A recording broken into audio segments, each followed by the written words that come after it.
Reversing a number is a classic and well-known coding question that is asked in programming rounds of multiple MNCs. It is an easy question to solve, but in a particular test case, the program might produce wrong result, which can lead to not being able to pass all the test cases. So let's see how we can solve this question.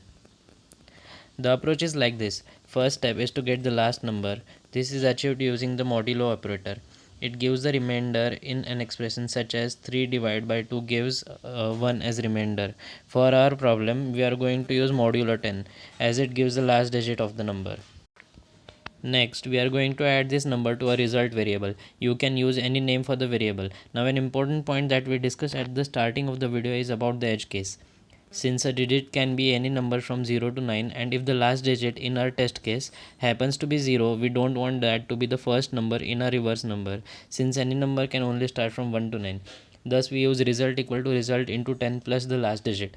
So even if we encounter a 0 at start, it won't be added, but any zeros in between the number would be considered.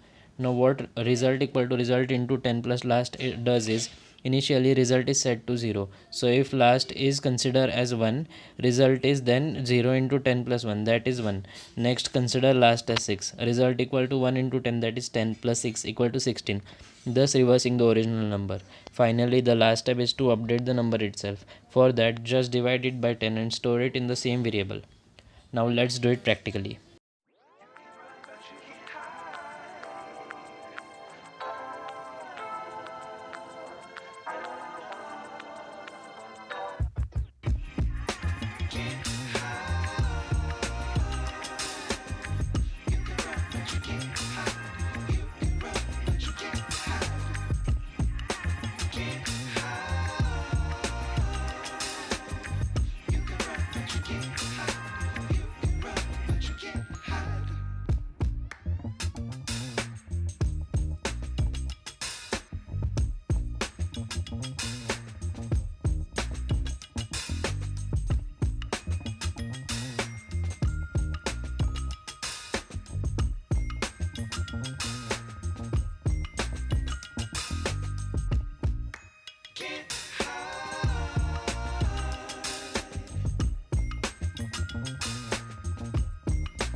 You can run, but you can't hide.